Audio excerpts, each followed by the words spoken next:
Islah is an Arabic word that translates to peacemaking and reparation, often as a spiritual practice, facilitated through specific objects and spaces. This notion remains an underdocumented function of an architectural typology once widespread throughout the Islamic world. The hima, or bird sanctuary, was a regionally adaptable typology, often built of mud brick, clay, and local tree branches, archiving vernacular material and ecological culture. Similar to pigeon towers, most himas provided nesting spaces to collect guano for fertilizer. However, as industrialized farming practices replaced these interspecies typologies, Fluctuating Flyways explores the contemporary translation of this practice, of interspecies stewardship facilitated through material culture, to challenge border paradigms of conservation in the context of endangered migratory bird species.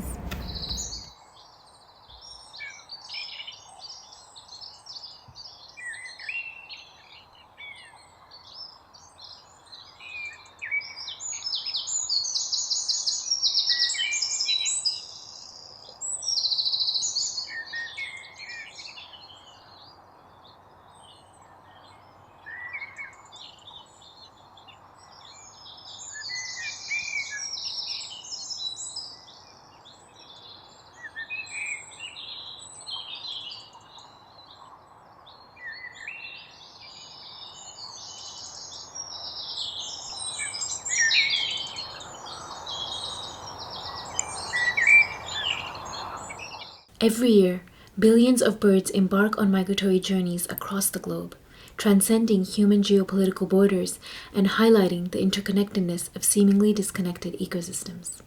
However, this intricate web of dependence places them at the forefront of our sixth mass extinction.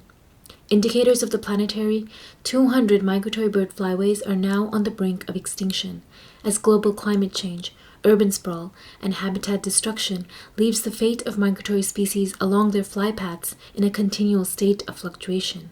With the UK losing 73 million bird species in the last 50 years, the loss of songbirds has led to concerningly silent springs, an audibly tangible reality to extinction. One such fluctuating flyway is that of the house martin. Its birdsong, once endemic to the UK, has already faded, primarily due to dwindling access to mud, its primary nesting material, and lost habitats along its path. As NGOs and citizen scientists revive habitats and provide bird-friendly architectural interventions to successfully resuscitate local populations, the interdependent nature of its life demands that we find ways to collaborate with its wider network of guardians that also remediate along their path, challenging Western notions of bordered conservation. From raptor rescue teams at a migratory black point in Morocco to their primary wintering grounds in the Gambia, where bird communities unite to oppose international developments that threaten their beloved wetland habitats. However, given the realities of our geopolitical borders, deferred ways of being, and varying systemic policies, how can we recognize the plurality of voices along this path, whilst also weaving them together? In the context of bordered conservation strategies, how can the architect spatialize maintenance and repair to expand existing networks of ecosystem guardians between borders? Leading to the proposal of the NEST network, a community engagement scheme through building a series of pilgrimage typologies, engaging ecosystem guardianship at 3 distinct scales. The NEST scale, focused on facilitating localized knowledge and routine practices of listening to the immediate environment between human, bird, and local ecology. The nest is an ecosystem barometer developed by learning from the refined craftsmanship of the house martin. The typology of a bird barometer entails an exterior earth render, shapeable and adaptable to provide nesting or feeding spaces for local songbirds. A conical form, providing a designed space for deep listening to the local bird ecoscape as a form of citizen science. A structural interior weave as a geographically translatable vernacular. And lastly, a weave that is both refined yet easy enough to be taught to beginners. A form of creating community, developed and tested through hosting multiple weaving workshops in community gardens.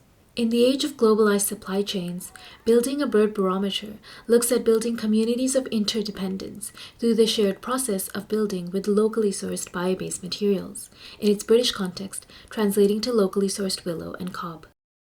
I didn't know willow can be a construction material, and it was so fun to work with the weave and then yeah, like just seeing how the material works as I actually work with the material. I think copying is so fun.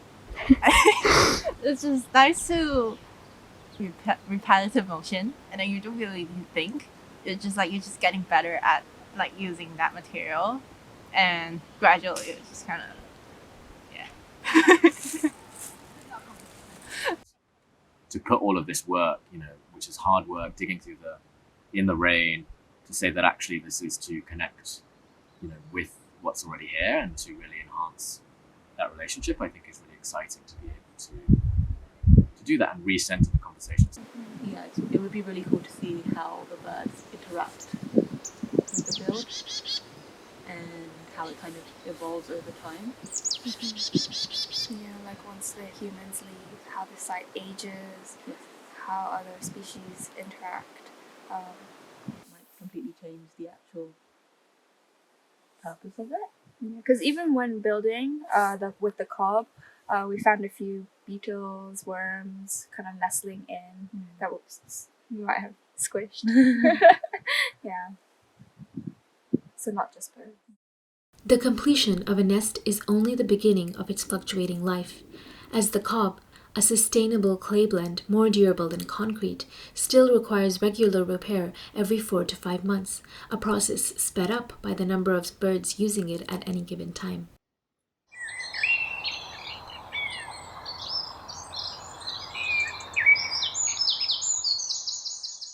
I go there now on my morning walks, listening to the dawn chorus. I think to hear and to listen are two very different things. Listening takes practice and routine. I've developed deep listening over the past 10 years, so now I can identify each bird, but I can also hear as they slowly die out, like the willow tit, who's been completely wiped out from Dorset, mainly because of poor woodland management. Birdsong is a language that humans can understand and even speak, but it requires deep listening.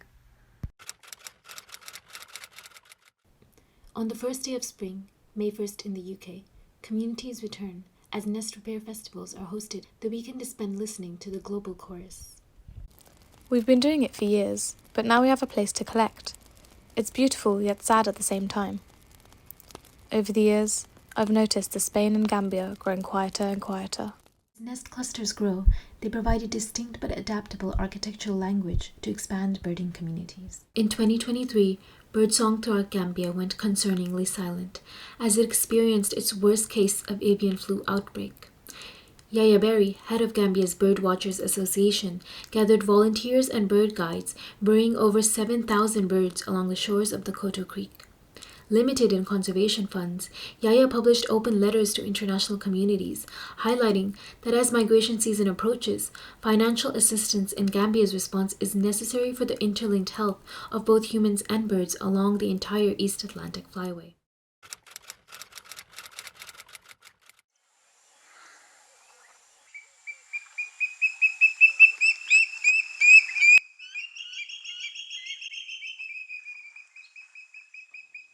Every now and then it's permanent going, so it can happen again at any minute. I cried because, this is where we make our living. You have no fresh air, you have no life. If there's no nature, there's no life.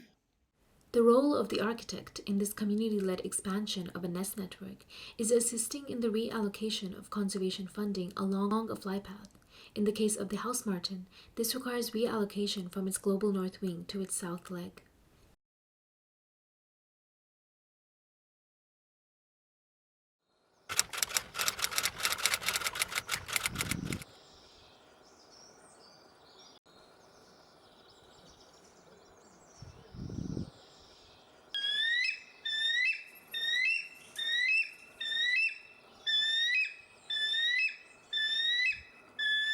Post-human theorists such as Donna Haraway understand care to require us to be emotionally at stake in some way, to recognize that we are subject to one another and engage with the realities of our interdependent existences.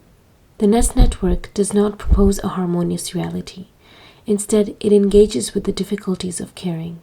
There is difficulty in caring for our ecosystems, in building a nest, and caring for its inhabitants.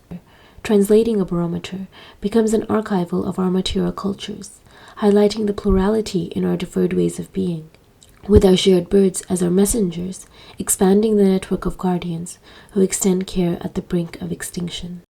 So come, join us as we build our next temple.